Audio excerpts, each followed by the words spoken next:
내가 너희를 생각할 때마다 나의 하나님께 감사하며 간구할 때마다 너희 무리를 위하여 기쁨으로 항상 간구함은 너희가 첫날부터 이제까지 복음을 위한 일에 참여하고 있기 때문이라. 너희 안에 착한 일을 시작하신 이가 그리스도 예수의 날까지 이루실 줄을 우리는 확신하노라. 내가 너희 무리를 위하여 이와 같이 생각하는 것이 마땅하니 이는 너희가 내 마음에 있음이며 나의 매임과 복음을 변명함과 확정함에 너희가 다 나와 함께 은혜에 참여한 자가 됨이라. 내가 예수 그리스도의 심장으로 너희 무리를 얼마나 사모하는지 하나님이 내 증인이시니라. 내가 기도하노라. 너희 사랑을 지식과 모든 총명으로 점점 더 풍성하게 하사 너희로 지극히 선한 것을 분별하며 또 진실하여 허물 없이 그리스도의 날까지 이루고 예수 그리스도로 말미암아 의의 열매가 가득하여 하나님의 영광과 찬송이 되기를 원하노라. 아멘. 벌써 3월 됐습니다. 오늘 3월 첫 주일에 은혜를 사모하며 주회전에 오르신 여러분들을 환영합니다. 요즘 재판은 증거 중심주의입니다. 증거란 말에는 물증이란 것도 있고 또 보고 들은 사람이 증언해주는 증인도 있습니다. 누가 억울한 일을 당하여서 누명을 쓰고 구속돼 재판을 받고 있는데 그 사람이 억울하게 누명을 썼다는 사실을 아는 사람이 하나 있습니다. 그 사람이 증언을 좀 해주면 좋은데 다행히 그가 증언을 해주겠다 그렇게 이제 나왔습니다. 그래서 구치소 생활이 지금 굉장히 힘들지만 다음번 재판 때는 그 사람이 확실히 내 증언을 해줄 것이기 때문에 나는 가볍게 무죄로 풀려나올 것이다 하고 참았는데 막상 그날 재판정에 이 증인이 나와가지고는 상대방에 유리하도록 거짓 증언을 해버렸습니다. 참으로 기가 막힌 일입니다. 아마도 상대가 뭔가 손을 쓴 것 같습니다. 이제 어떻게 누명을 벗습니까? 방법이 없습니다. 그래서 그는 절망에 빠졌을 겁니다.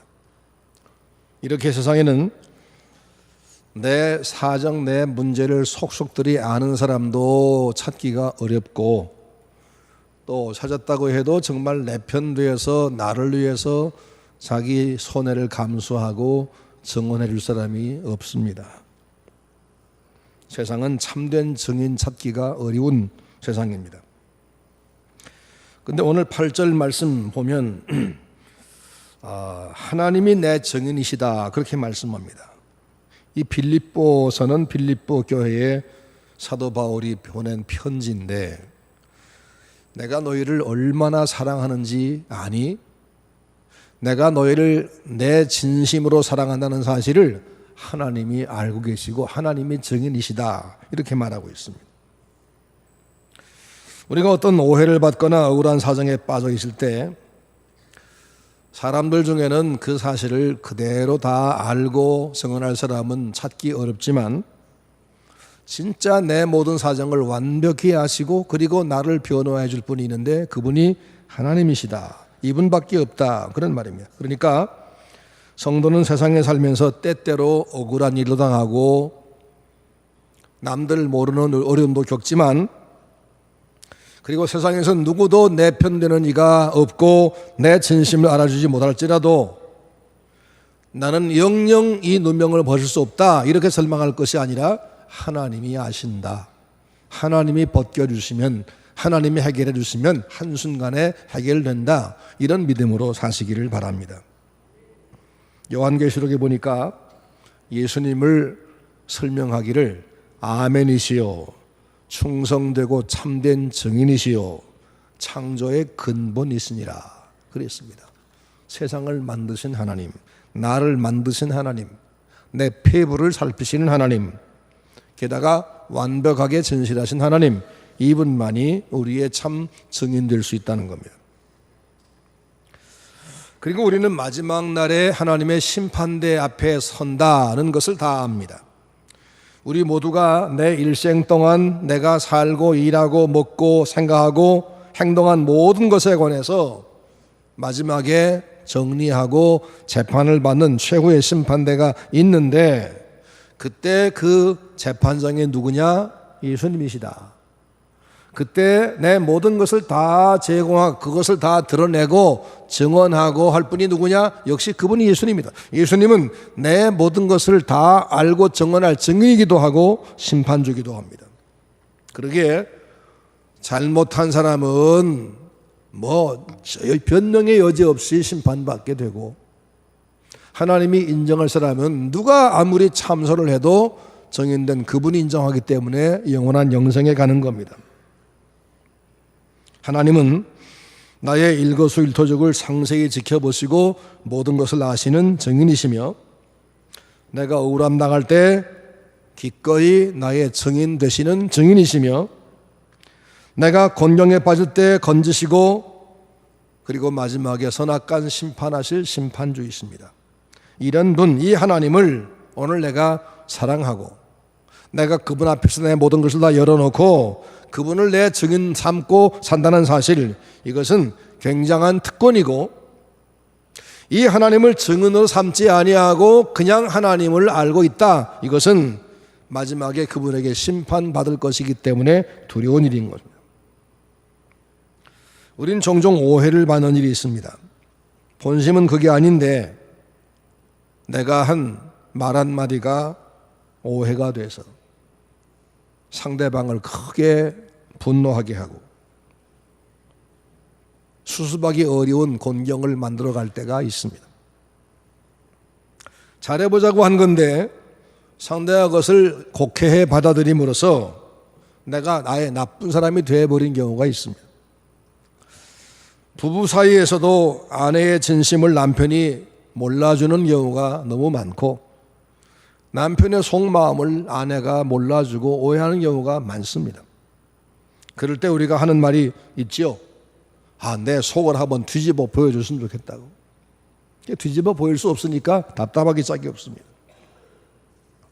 여러분, 그럴 때 진짜 내 마음을 알아줄 분이 누굴까요? 내 마음 진심을 알 분이 누굴까요? 오직 하나님, 그분만 나의 증인이십니다. 이 하나님을 증인으로 모시고 산다, 이건 어떻게 산단 말이냐? 첫째는 투명하게 산다는 말입니다. 투명하게 산다. 투명하다, 그 말은 속이 다 보인다, 그런 얘기죠. 속이 다 보인다. 내 속에 있는 것들을 다 하나님 앞에 꺼내놓고 산다, 하나도 감추지 않고 산다, 그런 말입니다. 세상 사람들은 나를 몰라줘도 상관없지만 우리는 적어도 우리 하나님만은 나를 알아주기를 바라고 삽니다. 억울한 일, 힘든 일, 너무나 괴로운 일을 당해도 우리가 꾹꾹 참는 것은, 그러면 주님을 섬기고 주님 뒤를 계속 따라온 것은, 적어도 하나님은 내 모든 사정을 다 아시기 때문에 틀림없이 나를 위로하시고 격려하시고 내 편 되어 도우실 것이다, 이걸 알기 때문에 그분 믿어온 건데, 정말 그분이 나의 증인 되시고 내 편 되기를 바란다면 그분 앞에는 적어도 숨기는 것이 없어야 한다, 다 내놓아야 된다, 그 말입니다.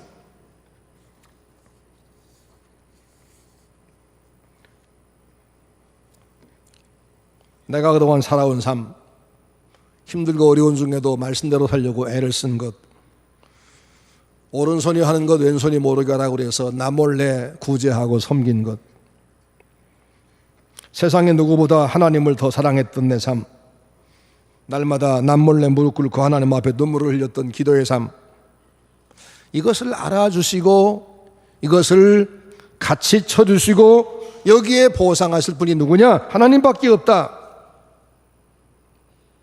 그러니 이 하나님을 상대해 산다는 것이 그냥 하나님만 의지한다, 하나님만 좋아한다는 것이 아니라 그분 앞에 적어도 다 내놓고 감출 것이 없이 산다, 그런 말입니다.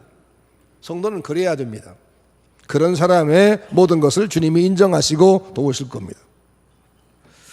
그런데 우리 속에는 사실은 숨기는 것이 없지 않습니다. 남이 알아서 안 될 일, 남들이 알면 큰일 날 일이, 그런 비밀들이 있습니다. 감쪽까지 숨겨버리고 남들 앞에 절대로 내놓지 않아야 될 일들이 있습니다. 우리가 입술로 주님을 섬기고 사랑한다 하지만 사실은 때로는 마음속에 하나님이 아닌 돈을 생각한 적이 많습니다. 내가 누구 면전에 그를 참 한없이 칭찬했지만 돌아서서 비난한 적도 있습니다.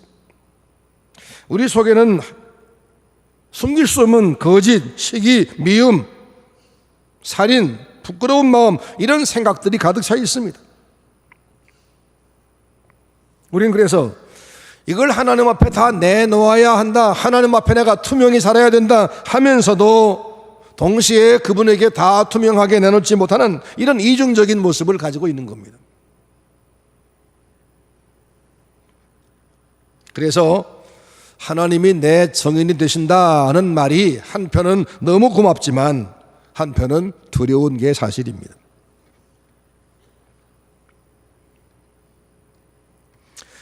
우리 사회는 공부를 별로 많이 하지 않고도 많이 한 것처럼 꾸미느라고 박사 학위를 가짜로 사서 박사 행세하는 사람도 많고,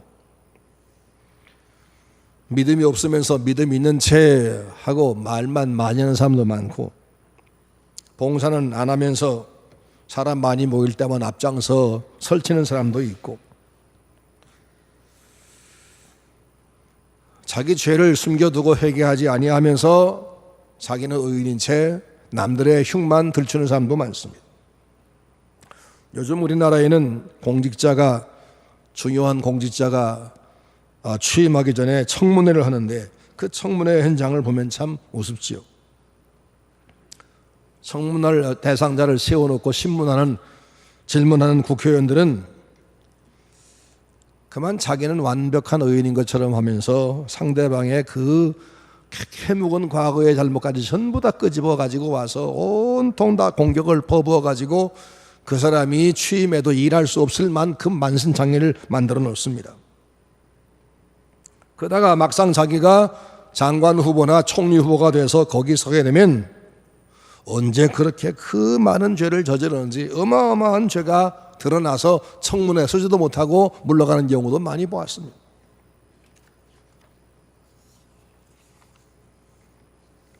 사람들의 마음속에는 이렇게 다 자기는 깨끗한 것처럼 생각하지만 남들 볼 때 나중에 알고 보면 수없는 죄가 다 가지고 있다는 겁니다.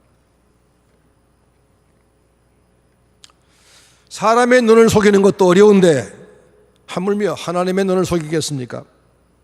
하나님은 우리 눈을 만드신 분입니다.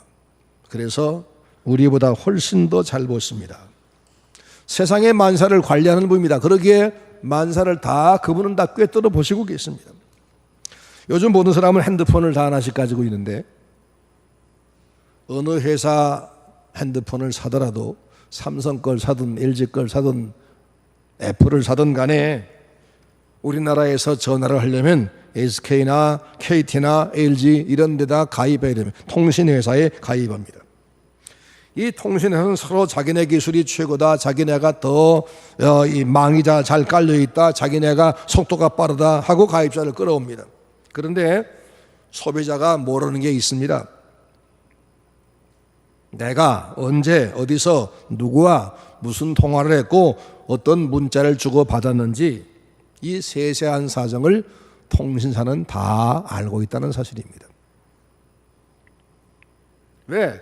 자기네 통신 기반 통해서 정보를 주고받았기 때문에 그 기록이 다 거기 회사에 남아 있습니다. 다만 그런 사적인 비밀을 지켜주라는 국가의 법 때문에 공개 못하고 있는 거지 자기들은 다 알고 있습니다. 그 사적인 비밀을 잘 지켜주는 회사가 좋은 회사겠죠. 물론 통신사만 그런 것이 아닙니다. 인터넷망을 제공하는 국제적인 이 회사들,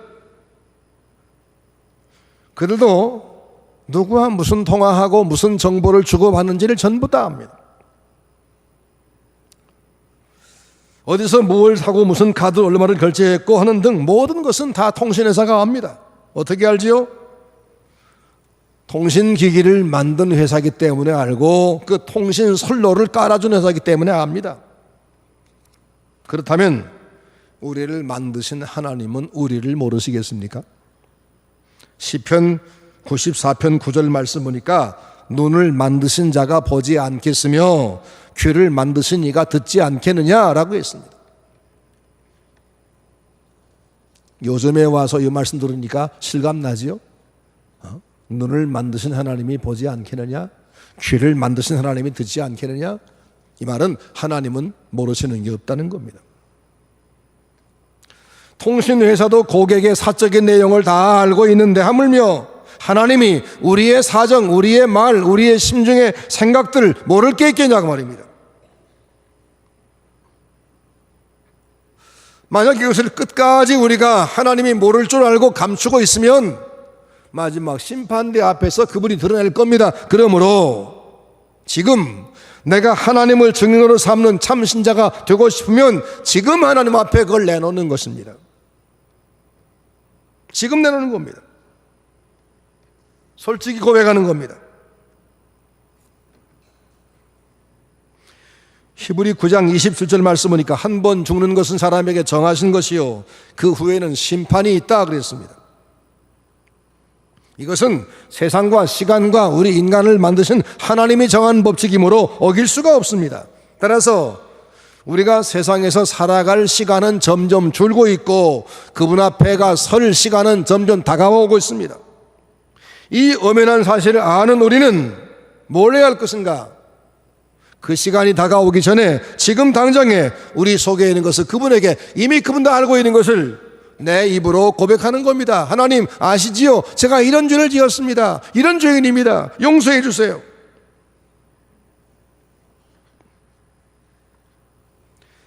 하나님을 증인으로 삼으려고 하면 투명한 생활을 해야 됩니다. 투명한 생활이 뭐냐? 우선 내 죄를 하나님 앞에 내놓는 겁니다. 눈 가려 아웅하지 않는 겁니다. 고린도후서 7장 10절 말씀 보니까 하나님의 뜻대로 하는 근심은 후회할 것이 없는 구원에 이르는 회개를 이루는 것이요 세상 근심은 사망을 이루는 것이니라. 근심이 두 가지가 있는데 하나님이 두려워서 하는 근심은 결국 자기 죄를 고백해서 회개해서 구원받게 만들어주고 세상 근심은 결국 근심에 근심을 더해서 망하고 마는 거다 그 말입니다.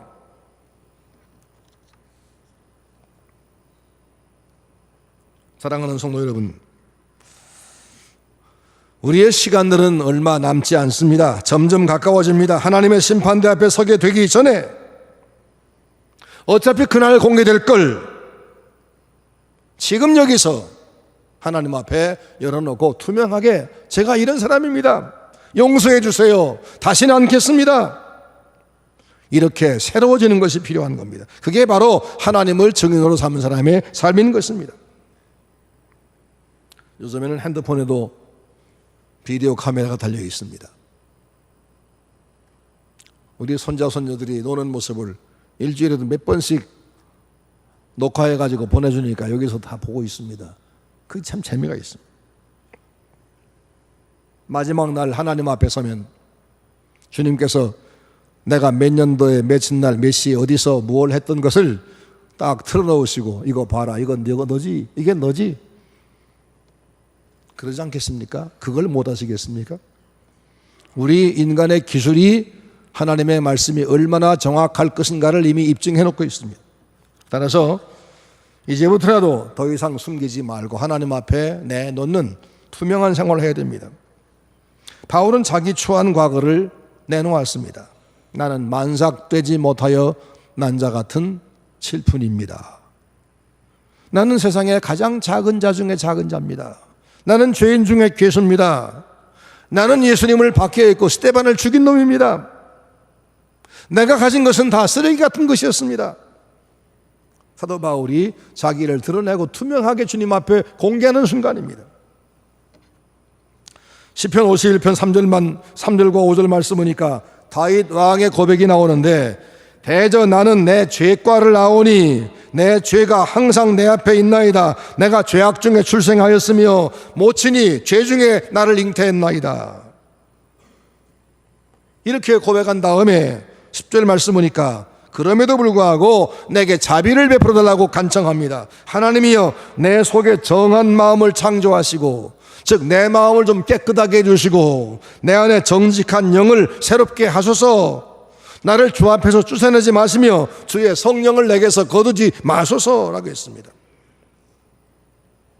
내가 죄인인 것을 고백해버리고 그러나 제발 나에게 은혜를 베풀어 달라고 자비를 달라고 요청한 것이 다윗의 모습입니다.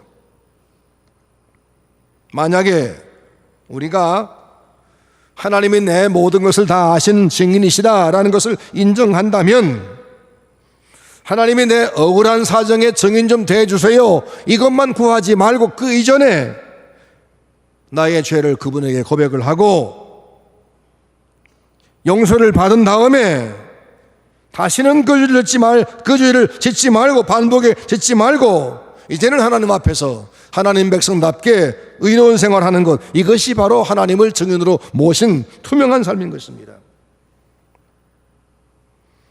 사랑하는 성도 여러분, 이미 지은 죄 우리가 많습니다. 숨기지 말고 인정하고 고백합시다. 회개합시다. 그리고 회개하고 버린 죄는 다시 짓지 맙시다. 그리고 남은 나의 평생 내 문제는 하나님께 맡겨버리고 하나님께 도움을 청하며 내가 억울함 할 때는 하나님의 증인서 주세요 라고 당당히 주장합시다. 바로 이것이 하나님을 증인 삼은 사람의 삶인 것입니다. 여러분 모두가 주 안에서 투명한 생활을 시작하기를 주의 이름으로 권면합니다. 둘째는 하나님을 증인으로 삼은 사람은 기다리며 삽니다. 우리가 5월에 모를 심으면 10월쯤 거두기 시작합니다. 겨울이 오기 전에 추수를 마쳐야 되기 때문입니다. 봄에 꽃씨를 심으면 여름에는 꽃을 보게 되어 있습니다. 계절이 지나가면 안 됩니다. 그러니까 세상의 법칙은 얼마가 지나면 틀림없이 뭐가 온다, 심으면 거두게 된다. 이걸 우리가 늘 기억하기 때문에 내가 이런 기도를 했으니까 지금쯤은 응답이 꼭 와야 된다, 이런 공식을 가지고 있습니다. 하지만 우리가 사는 세상의 일들은 힘든 것도 많고 쉽게 결말이 오지 않는 것도 많습니다. 밭에 콩을 심으면 콩이 나고 팥을 심으면 팥이 나는데 세상에서는 꼭 콩을 심었다고 해서 콩이 나오는 것이 아닙니다. 행복하기를 바라고 결혼했지만 불행한 경우도 많이 있고, 정성을 기울여 자식을 양육했는데 키운 보람 거두지 못하는 경우도 많고, 사랑했던 사람에게 배신을 거두기도 하고 충성을 바친 사람에게 버림받기도 합니다. 그래서 우리는 좌절에 빠집니다. 이것이 세상의 모습입니다. 버림받아야 마땅한 사람이 추앙을 받게 되고 감옥에 있어야 할 사람이 오히려 높은 자리에 올라가 있습니다. 비난받아야 할 사람이 상을 받습니다. 대신에 정직하고 성실한 사람은 이용을 당하고 게으르고 진실하게 입은 사람은 이윤을 챙기며 아부하는 사람이 남들보다 빨리 승진합니다. 그래서 정직하게 성실하게 살려고 하다가 낙심할 때가 있습니다. 한데 그게 전부냐? 아닙니다. 지금의 결말 다 나은 거냐? 아닙니다. 현재는 진행 과정이고 결말은 아직 안 났습니다. 그리고 진짜 결말을 내실 분은 하나님이십니다.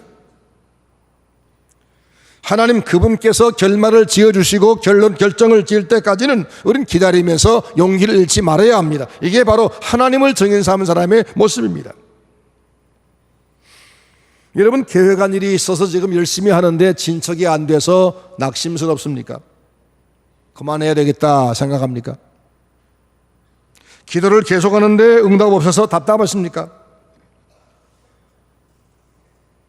열심히 살았는데 아직도 집안칸 장만 못해서 월세 사십니까? 40이 넘도록 열심히 수고했지만 제대로 직장 갖지 못했습니까? 답답한 일이 틀림없습니다. 하지만 그것 때문에 낙심하지 마십시오. 왜? 끝난 것이 아니고 시간도 남아있고 다른 결론도 남아있습니다. 결론을 지을 분은 하나님이시지 세상이 아닙니다. 텃밭에 배추씨를 심으면 사흘이면 싹을 볼 수 있습니다. 하지만 고추씨를 뿌리면 적어도 일주일 이상은 기다려야 싹을 봅니다. 시간이 다릅니다. 땅 위에 식물도 발화하는 데 필요한 온도와 시간이 각기 다르기 때문입니다. 짐승이 임신하면 새끼를 낳는데 짐승마다 출산 기간이 다릅니다.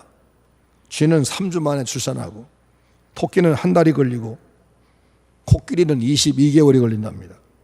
하나님이 정해주신 시간이 따로 있습니다. 무슨 얘기냐면 사람마다 사건마다 하나님이 결말 지어줄 시간이 다르기 때문에 조급하지 말라는 겁니다. 오늘이란 현실은 과정일 뿐이지 결말이 아닙니다. 하나님을 증인 삼은 사람은 하나님이 결말을 지어줄 때까지 낙심하지 않고 계속 가야 됩니다. 꽃에 열매가 없다고 꽃이 지니까 그냥 꺾어버릴 것이 아니라 그 꽃이 진 뒤에 그 자리에서 시방이 열매로 자라는 그 모습을 지켜볼 필요가 있는 겁니다. 우리의 삶 전체를 지켜보신 하나님께서 우리의 성실을 인정할 때가 있고 우리의 순서와 우리 위치를 새롭게 바꾸실 날이 온다는 겁니다. 이스라엘이 애굽에서 해방받아가지고 이제는 나섰습니다. 근데 사흘 만에 홍해를 만났죠. 더 이상 나갈 데가 없고 뒤에는 다시 애굽 군대가 잡으러 쫓아옵니다. 온 백성은 원망불평하며 절망에 빠졌습니다. 그때 모세가 하나님 앞에 기도하고 외친 말이 뭐냐면 너희는 가만히 서서 하나님께서 오늘 구하시는 구원을 바라보라 그랬습니다. 하나님께서 그랬더니 그에게 네 지팡이를 내밀어서 바다로 갈라지게 해라. 그래서 건너갔습니다. 400년 동안 그렇게 고통스러웠는데 아직도 이 고통이 끝나지 않고 또다시 절망이 왔다. 이젠 끝났구나 했는데 바로 그 순간에 400년 노예로 살던 그들을 영원히 단 한순간에 자유인 만들어 주었습니다. 그리고 400년 부려먹던 애굽 사람들을 바로 그 순간에 가장 의기양양하게 쫓아오던 그 순간에 그들을 수장시켜 버렸습니다. 하나님은 한순간에 상황을 바꾸십니다. 한순간에. 이스라엘이 요단강에 가로막혀서 여리고를 가지 못하고 있을 때 여호수아가 제사장들에게 명령을 내립니다. 법궤를 메고 물이 가득 차 흐르는 요단강으로 전봉 들어가거라. 그래서 명령대로 제사장이 법궤를 메고 들어갔더니 물이 그들을 휩쓸어 떠내려 버린 것이 아니라 위에 물이 갑자기 끊어져 막혀버리고 아래 물은 흘러내려가서 마른 땅이 나와서 자유롭게 다 건너가게 됩니다. 아무리 오래된 문제라도 아무리 눈앞에 가득한 그런 큰 문제라도 하나님이 하시면 한순간에 눈에 보이던 문제가 사라져버립니다. 40년 노예가 한순간에 영원한 자유인이 되어버렸습니다. 요단강을 꽉 채웠던 그 물이 한순간에 사라져버렸습니다. 그 순간까지를 기다리지 못했으면, 그 순간 주님의 말씀에 순종 못했으면 그런 것을 볼 수가 없을 겁니다. 돈이나 사람이나 환경을 의지하지 않고 하나님을 의지하고 그분을 증인으로 삼는 사람이라면 세상 사람들이 불의한 방법으로 성공하는 것 때문에 부러워하지 말고, 내가 성실해도 지금도 어렵다는 것 때문에 낙심하지 말고 하나님이 지어줄 결말 그날까지 조금 더 인내하는 겁니다. 이것이 바로 하나님을 증인 삼은 사람의 모습입니다. 요셉은 억울하게 노예로 팔려갔습니다. 17살 나이에 애굽에 팔려가 평생 해보지 않던 남의 집 허드렛 일을 하면서 종살이 합니다. 그러다가 죄수로 또 누명을 쓰고 감옥에 갑니다. 인생이 끝장났습니다. 더 이상 희망이 없어 보입니다. 누가 그를 구명할 자가 없습니다. 그런데 그는 거기서 죄수로 살다가 죽어버리고 만 것이 아니라 13년 지나자 그 감옥에서 총리가 되어서 왕의 우편에 앉았습니다. 요셉 사건은 예수 그리스도가 고난 받으시고 십자가에 죽으신 다음에 무덤에 묻히는 그 순환을 당했지만 거기 영원히 썩지 아니하시고 다시 사셔서 하나님 우편에 올라가신다, 이걸 예고하는 사건인 동시에 아무리 절망적인 상황이 와도 하나님 바라보며 성실하고 그분 앞에 살면, 기다리면 하나님이 영원롭게 해주신 날이 멀지 않아서 온다, 이걸 보여주는 것이기도 합니다. 다윗은 시편 18편에 말씀하기를 내가 주를 의지하고 적진 속에 달리며 내 하나님을 의지하고 담을 뛰어넘나이다 라고 했습니다. 믿음은 절망을 뛰어넘는다 그 말입니다. 야고보 5장 11절 말씀 보니까 보라 인내하는 자를 우리가 복되다 하나니 너희가 욥의 인내를 들었고 또 주께서 주신 결말을 보았거니와 주는 가장 자비하시고 긍휼히 여기시는 이시니라. 주님을 기다리며 인내하면 하나님은 가장 좋은 결말을 주시는 분이다 그 말입니다. 여러분 한 주간이 힘드셨습니까? 힘든 문제가 있었습니까? 너무 괴롭고 억울한 마음으로 한 주간 사셨습니까? 하나님이 다 아십니다. 하나님이 다 아십니다. 너무너무 잘 아십니다. 누가 옳고 누가 잘못했는지도 아십니다. 다 평가 끝났습니다. 그러니 사람의 말이나 행동 때문에 속상할 것이 없습니다. 낙심할 거 없습니다. 그분에게 맡기고 기다리며 여전히 내가 할 일을 하면 됩니다. 다만 내가 혹 잘못한 건 없는가 반성하면서 잘못한 것 기억나면 고치면 됩니다. 지금 나의 모습은 최종의 모습이 아닙니다. 아직 남아 있습니다. 지금 나의 모습은 최종의 모습이 아닙니다. 주님이 마지막 결론을 낼 때 그게 내 모습입니다. 성공자와 실패자, 행복자와 불행자 위치가 하나님의 손에서 바뀌게 되어 있습니다. 하나님도 없이 자기 마음대로 살면서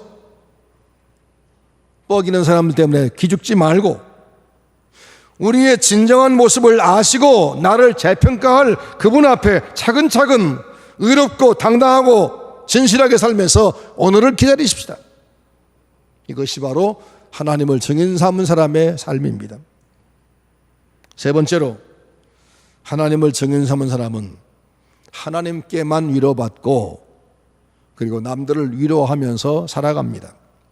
요한계시록 2장 3장 말씀 보면 주님께서 소아시아 7교회에 보낸 편지들이 나오는데 거기를 읽으면 안다 이런 표현이 계속 반복됩니다. 내가 내 수고와 인내를 안다. 내가 받는 핍박도 알고 고난도 안다. 너를 박해한 자가 누군지 그 본질도 내가 안다. 내가 그 어려움 속에도 게으르지 않고 나를 섬기고 내 말을 지킨 것도 안다. 내가 지금 어디쯤 와 있는지도 안다. 네가 얼마나 지금 이선인 것도 안다. 내가 뭘 버렸는지도 안다. 다 안다고 말씀했습니다. 심지어 내가 모르는 일, 내가 잊어버린 것, 이것도 주님은 알고 계십니다. 잘못된 길로 가는 사람에게는 하나님이 안다 하는 말씀이 겁이 덜컥 난 말이지만 힘든 중에도 말씀대로 살면서 고난받는 사람에게는 내가 안다 그 말이 세상에 그렇게 큰 위로일 수가 없습니다. 세상 사람 1000만 명에게 받는 위로보다 주님의 이 한 말씀이 더 위로가 되는 겁니다. 고린도후서 1장 8절 말씀 보면 형제들아 우리가 아시아에서 당한 일을 너희가 알지 못하기를 원치 아니하노니 힘에 지나도록 고난을 받아 살 소망까지 끊어지고 우리 마음에 사형 선고를 받은 줄 알았으니 이는 우리로 하여금 자기를 의뢰하지 않고 하나님만 의지하게 하려 하심이라. 그렇게 말했습니다. 아시아에서 내가 죽을 뻔했었다. 정말 죽는 줄 알았다. 그런데 하나님이 나를 죽이려고 한 것이 아니라 그때 나에게 세상 의지하지 말고 하나님만 의지하라고 하는 신호, 그런 교육을 시키는 것이었다는 걸 이제 알았다. 그런 말입니다. 하나님은 고난 중에서 성도를 위로하시고 단련하시는 분입니다. 또 고린도 후서 1장 말씀 보니까 위로라는 말이 10번씩 반복되는데 우리가 신앙으로 바로 살려고 하면 고난도 오고 힘들어지지만 하나님은 틀림없이 그 고난 중에서 성도를 위로하는 분이시다.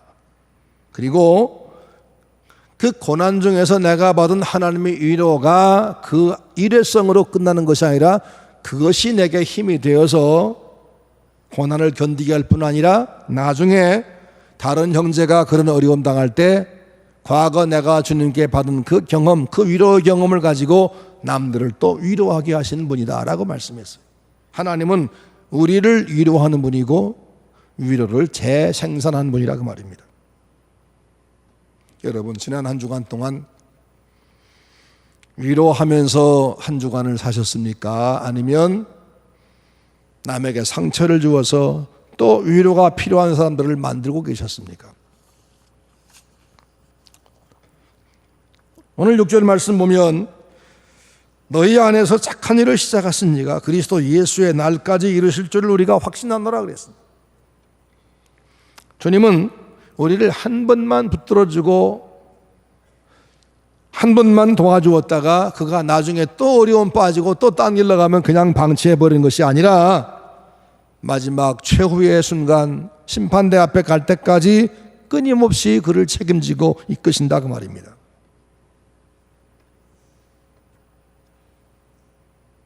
이걸 알고 위로받으라 그 말입니다.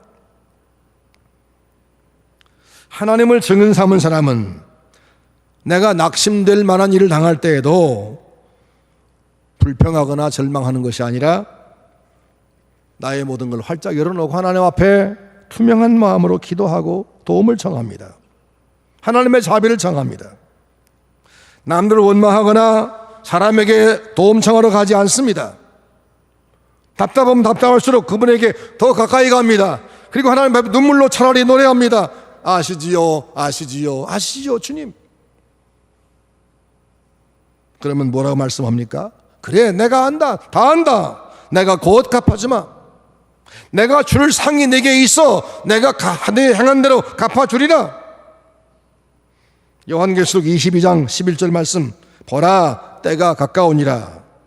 불의를 하는 자는 그대로 불의를 행하고 더러운 자는 그대로 더럽고 의로운 자는 그대로 의를 행하고 거룩한 자는 그대로 거룩하게 하라. 보라 내가 속히 오리니 내가 줄 상이 내게 있어 각 사람에게 그 일한 대로 갚아주리라. 이 말은 얼마 남지 않았으니까 정신 차리고 내 본 모습을 지켜라 그 말입니다. 내가 어떤 사람 되어야 되는지 그 자리에 돌아가 빨리 서라 그 말입니다. 사랑하는 성도 여러분, 하나님을 믿는 사람은 주일마다 하나님 앞에 와서 하나님 이건 지금은 이게 필요해요, 그거 하나 주세요 하고 하나님 앞에 손 내밀어 그분에게 뭐 하나 선물 하나 받아가는 사람이 아니라 내 인생 전체를 그분에게 맡기고 그분을 내 삶의 정인으로 모시고 사는 생활입니다. 하나님을 내 정인으로 모시고 사는 여러분 되기를 바랍니다. 죄를 버리고 헛된 욕심 버리고 투명한 마음으로 주님과의 관계를 새롭게 하시기를 바랍니다. 아무것도 감추지 말고 속에다가 깊이 넣지 말고 꺼내놓고 하나님과 사귀시기 바랍니다. 그러면 우리 약한 것은 그분이 도우실 것이고 우리 문제는 주님 처리할 것이고 우리 죄는 용서할 겁니다. 오늘은 너무 힘들고 고난이 너무 오래 가더라도 낙심하지 마시고 조금 더 기다리세요. 하나님이 도우시면 한순간에 상황 바뀝니다. 400년 노예가 홍해가에서 단 몇 분 사이에 영원한 자유인이 됐습니다. 400년 부려먹던 그들이 그 홍해가에서 몇 분 만에 영원한 숫장이 됐습니다. 그러므로 기다리십시다. 인내로. 그리고 사람에게 위로는커녕 비난과 욕을 먹을지라도 하나님께 받는 위로 그것만 가지고 만족하고 그리고 내가 받은 위로 가지고 남들을 위로하면서 살지 결코 내가 남의 상처를 내가지고 위로가 필요한 사람을 또 만들지는 맙시다. 서로 위로하며 서로 불쌍히 여기며 하나님을 바라보고 날마다 살아가시는 우리 서문 성도가 되기를 주의 이름으로 축원합니다.